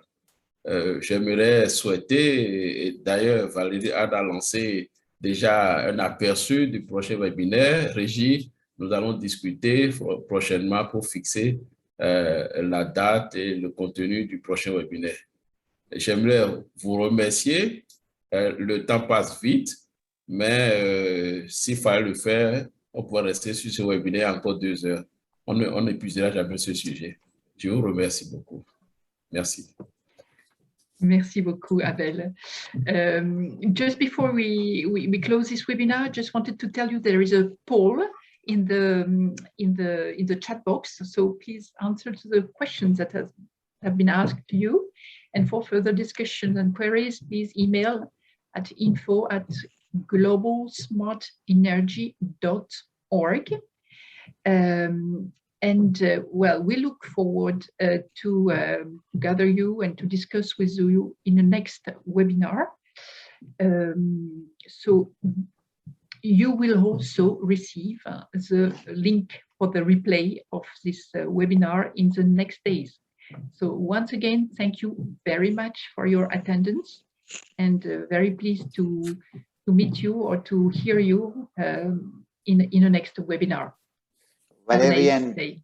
Valerian, please request all speakers to turn on their camera for a group picture. And Parul, please stop sharing the screen. Yes, in order to have a souvenir all from those, this yeah. very nice webinar. Please open your cameras in order that we can make a photo of all speakers. Sneha, please take the pictures. Let's see, please. Yes.